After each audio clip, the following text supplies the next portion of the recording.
Welcome back to the Compressor Guru. We're going to talk about several things today that was actually requested by at least one viewer. They were a little surprised when they had to have machine work done. And we don't show machine work very often here on camera because we send it out. One of the things we send out is connecting rod bushings. This is a new bushing for this connecting rod. This is a Quincy rod. This is out of a 325 and a 5120. Both take the same rod. And this is the bushing that goes into it. The Quincy part number is 6443SR. And if the camera wife can make sure she gets a good shot of that, you can see how terribly worn out this particular connecting rod is. And that you can see brass all around the top, and at the bottom you can see the brass is pounded out.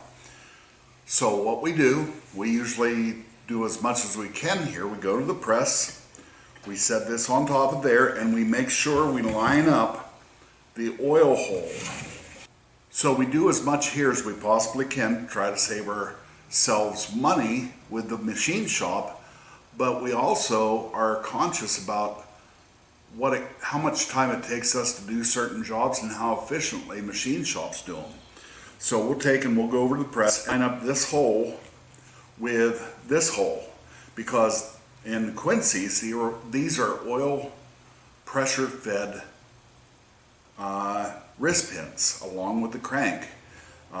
So you have oil pressure coming up the connecting rod and feeding the bushing. And if the camera wife can get a good shot of that bushing, there's a little X carved into the bottom over top of the hole, and that's a place for the oil to spread out. Where's the hole? The hole's on that side. Oh, well, how can I see the X? That's on the inside. Told you we had to have good stuff today. Oh, you just like drew an X? No, that's carved into, that's machined into that. And when the oil goes into this hole, it spreads out into the journal there. I shouldn't call that a journal. The cavity. When the oil gets fed into this hole pressure-wise, it spreads out into that cavity and lubricates much more of the wrist pin. So we take and we line that up so that we don't block out a hole. We press that in, and then we take it to the machine shop, and they will size it to the wrist pin. Take the wrist pin to them, take them the connecting rod with the bushing in it. If you don't have a press, take the new bushing and the connecting rod and tell them it needs pressed in, and make sure that they put that hole going here. So then, this is what prompted this video. I had a customer call me, and he did everything we just talked about. And he said, "Bud, the pin won't go into the bushing." Well, of course not. It needs sized. And automotive machine shops, your regular machine shop may not be able to, but your automotive machine shop has a little piece of equipment that will hone that, and they can size this to match the connecting rod. If it is a pressure fed machine, make sure you tell them it is a pressure fed machine. Now I want to stop right now and tell you that this is for pressure fed machines only. The parts that you buy from me, by the way, we sell parts, and we're going to talk about parts here in a second, but the parts you buy from me, if you buy an Ingersoll kit, you'll get, if you buy the ring and rod kit and bearing kit, you'll get brand new connecting rods, and if you buy the wrist pins, you'll get the wrist pins, and everything is sized. You don't have to worry about machine work with the Ingersoll parts, and those are splash lube machines, and I am pretty sure the machine shop, if you went to them and said, "I need this resized," make sure you tell them it is a splash lube machine. So this needs machined. If you press a new bushing in to a connecting rod, you will have to have it machined. And unless you are an automotive machine shop, you're probably going to have to send this out. Moving on.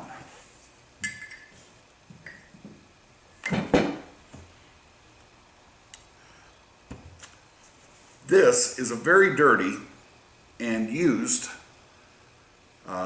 Quincy intake valve for 350 and up. Every machine from 350 up through 5120 takes this particular intake valve. These valves will end up wearing on these two raised circles here, and the valve disc matches perfectly against them. If you put it together and you test it like we've shown you in other episodes, where you put some kerosene or gasoline, once the valve's assembled, you put the kerosene and gasoline into these cavities here, and if it holds for 30 seconds and doesn't leak out, it's good enough to hold air.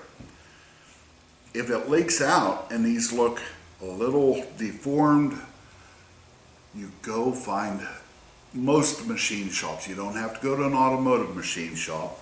You can go to a machine shop and tell them you need these surface honed. And you do not want to have this ridge taken off. By the way, these are the older style valves, which doesn't really matter so much in the intakes, but on the exhaust valves now snap together. And I should have got one out for this episode and I didn't. I apologize. I'll insert picture here. The exhaust valves on the new style don't have a bolt holding them together, and if they need to be put on a surface hone to maintain the surface on these two raised circles, you will need to have them put it in a lathe, and also give yourself a little bit more space on the raised surface so that they'll still snap together. So if you're working on Quincy or other brands, needing to get the valve surface straight, you'll need to go to a machine shop and have them surface honed. And I'm sure the machine shop guys are going, well, it's not what we call them, but they know what I mean. So if you're a machine shop guy, leave a mention in the comments what you call that particular machine. Our next. This is like show and tell. Yes. Our next is a cylinder. This is a high pressure cylinder off of an Ingersoll. And you are going to have to do a very good job here because it's dark. Maybe we should get a light. What do you want me to video? I want you to video that surface. Can you prop it up on something a little, there you go. Okay. So what you're seeing here is an unmachined surface inside this cylinder, and it's very smooth. And if we put this together, and this is actually used parts, and someday somebody's going to come in and say, do you have a high pressure cylinder for this and this model? I think this is for a 231. It might be something smaller. In any event, somebody comes in, we have a used cylinder for them. But this is going to need honed. And I'm going to show you now a picture of a customer that honed his own cylinder and sent me a picture, and he asked me how he did, and I told him, great, this is what you want to have your cylinder look like after you have it honed. I can hone cylinders here. I have some tools out here on the table. I'm going to show them to you. But this cylinder is so small, I would have a hard time honing this because the stuff I have is for bigger cylinders. We used to do a lot of diesel engine work also. So I'm going to show you those hones, but by the time I get the hones out, get this locked into a vise, get some cutting oil out, get the drill out, hook everything up, get the hone adjusted, I'm going to have an hour in it to do 2 cylinders. The particular automotive shop I use to hone my cylinders, they do it for, I think the last one they did both holes for $24. We raised our rates recently. We're at 60 in the shop. In the wintertime, when we have to run the heat, we're going to be at 70 because of the price of oil. I'm not going to get political. We all know the reason. Anyway, so at 60 bucks an hour, when I can drop it off to my buddy, actually he picks them up and delivers them here because he lives in town and the shop's 20 miles from here. He picks up, delivers, and the bill on it was $24. I'm not going to bill the customer $60 for what I can get done for $24. Besides that, we flat rate machines on total rebuilds. 5 horsepowers, we charge 8 hours. 10 horsepowers, we charge 12 hours, and so on. So this would be an 8-hour rebuild, and sometimes I win, sometimes I lose when I play flat rate. We had a machine in here that we did for B&D Auto. We lost on our flat rate on that. It's amazing. I lose on the flat rate on the stuff we film.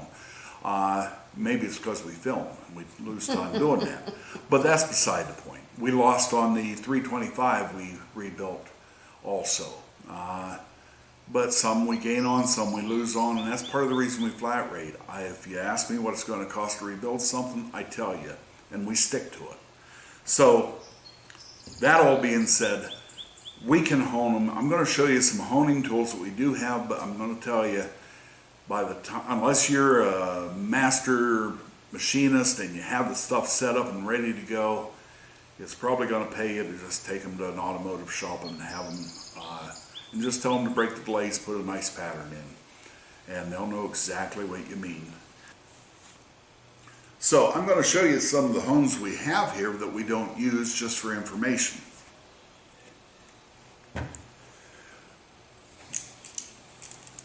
I used this one not too awful long ago. It's fully adjustable, and I only used it because it would go small enough to get into the cylinder, and you can see that goes pretty small. This is not a very good hone. This is basically just a giant brake hone. By the way, don't do this with a brake hone and say it fits nice. You want it machined correctly and evenly. This is the hone we prefer to use. Now, a lot of you guys may have what's called a ball hone. Some of you call them a dingleberry hone. I usually call them a dingleberry hone. And they are sufficient if your cylinder walls are straight and you're just trying to put a pattern in it and break the glaze. They're sufficient. If you need to take any marks out, this is the kind of hone you use. It is fully adjustable, and we'll turn that like that. We got an adjustment here, and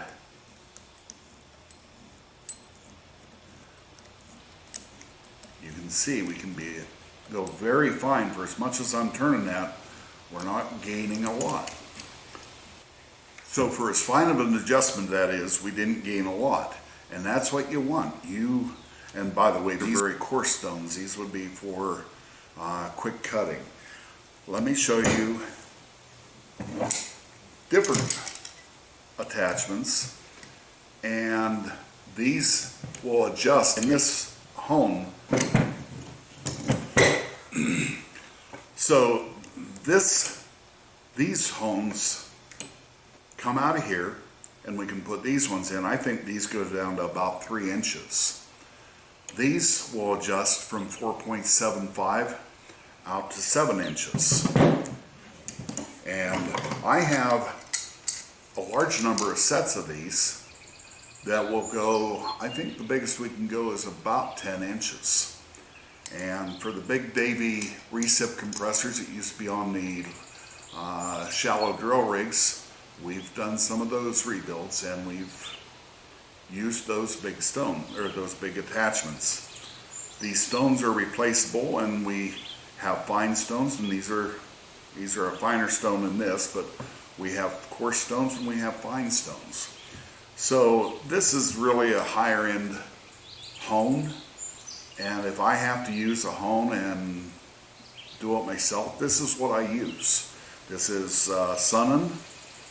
I didn't mispronounce that, Sunnon brand, and quite frankly it's fairly old. I got this 30 some years ago, and yes, it's that dirty because it lays in the toolbox and I don't hardly use it because I send it all out. The last thing we're going to talk about is how to polish a crankshaft. Why, thank you, Val. It's called, some people call it shoelacing, polishing the crankshaft. And I've got a crankshaft in the vise over here. It's a 5120 crank that has been on the shelf for a while. It's used. It's perfectly good to sell to somebody. Next time we have somebody that needs a 5120 crank, we'll give them a wonderful deal on it. And we're going to polish one journal on it because it's been laying around, got a little rust on it. And then we're going to grease it up, put it back on the shelf so I don't have to do it twice. But you can do this. I'm going to show you the right way, and I'm going to demonstrate the wrong way, but I'm not going to use sandpaper when I demonstrate the wrong way. Okay. So here we are at the vise. I wanted to securely hold the crankshaft. If you don't have to pull the crankshaft out of the crankcase, you can do this in the crankcase, but because you're going to have some debris from the sanding, after you do the polishing, you're going to want to be diligent about cleaning out the crankcase again. So this can be done in the machine or out of the machine. And this is only on the rod journals because almost all compressors have roller bearings for main bearings. So that is not a factor here. I'm going to demonstrate to you the wrong way, and I'm going to use the smooth side of the sandpaper, not the sandy side. I'm going to demonstrate the wrong way to do this. Put it on the journal and do that. Okay. Well, that looks like the way you would normally do it. Well, that's why we're not doing it that way. Now, if you do it this way, you're going to have the crankshaft out around. And remember, we're not trying to cut a lot off. We're just going to try to, I hope we can get that rust off there, but we're going to get it smooth. Even if it doesn't look that smooth, we're going to have it feeling much smoother than it is. So we do not want to go like this. Okay? What we're going to do, first off, we're going to use a little bit of PB Blaster, which I love, and it works very well for this. We're going to add a little bit of PB Blaster onto the surface. We're going to take, and this is the rough side, we're actually going to polish now, and we wrap it all the way around. Now, if your sandpaper is too wide for the journal, you'll need to rip your sandpaper to fit the journal. You want your sandpaper to be on the journal evenly. You then take your shoelace and you wrap your shoelace around. And now that shoelace is going to keep even pressure the whole way around as we, I may have to get larger paper, as we go back and forth across this. And we're not trying to take... Is it different where you have the actual shoelace? Is that putting more pressure than the places where the shoelace is in around? We're going back and forth across it as much as we can. Yeah. By the way, this is 320 sandpaper. Do not do this with anything more coarse than 200. Let's take a look at that and see how it looks.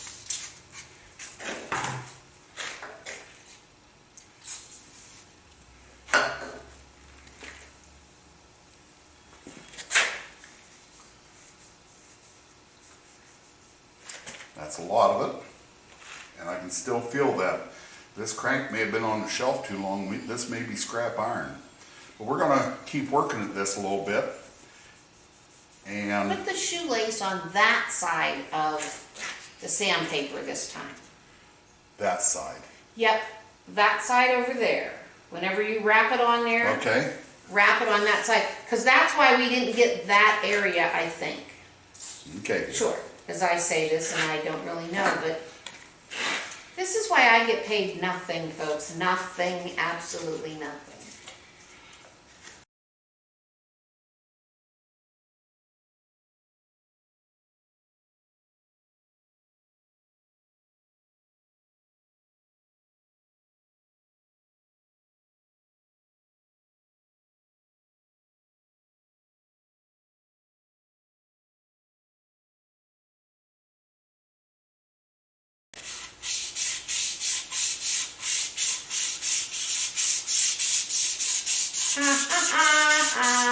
Did it come out? I think it did.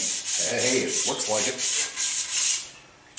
So that shows you that you need to make your shoelace so it's going the whole way around on your sandpaper.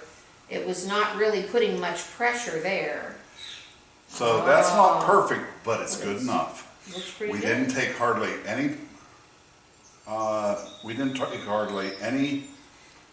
meat off of the journal, but that's now smooth enough that we can put the assembly lube on it or whatever compressor oil on it and bolt the journal back onto it, bolt the rod back onto it, and that will break in beautifully now. So that's how to polish your crankshaft. I do want to talk to you about the inventory problems of the whole country right now. Friends, I'm not very proud of my shop right now because we're in the middle of a building project.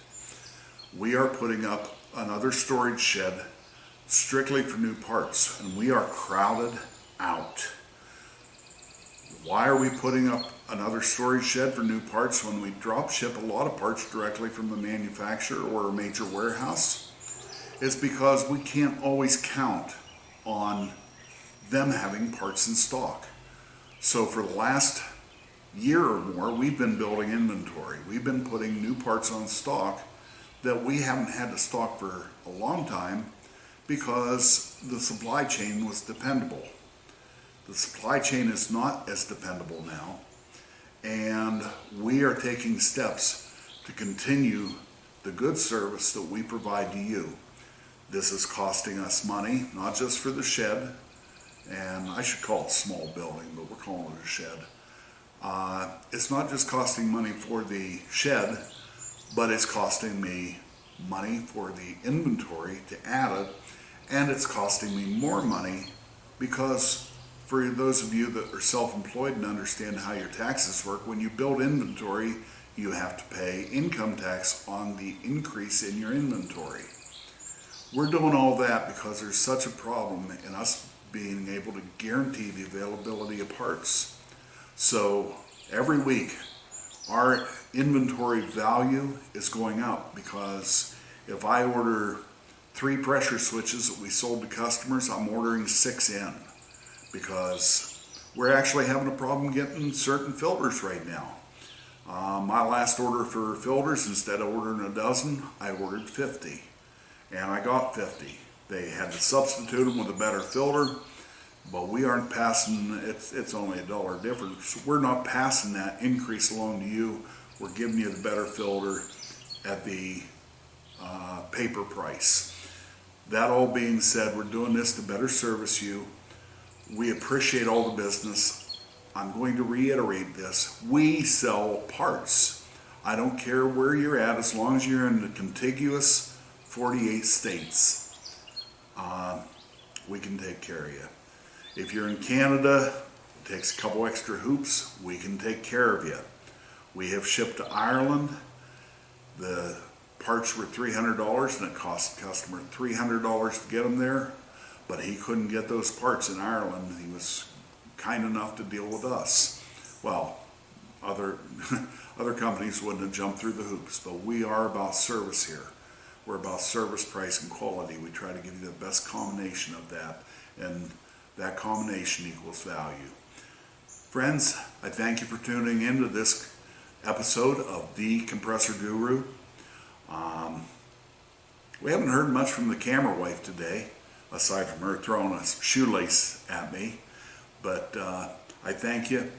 God bless you. Have a great day. Like, subscribe, hit that bell, and tell your friends about us. Thank you for watching this episode of The Compressor Guru. Please hit like and subscribe and use the notify bell so you will know when the next new episode is released from The Compressor Guru. God bless you and have a great day.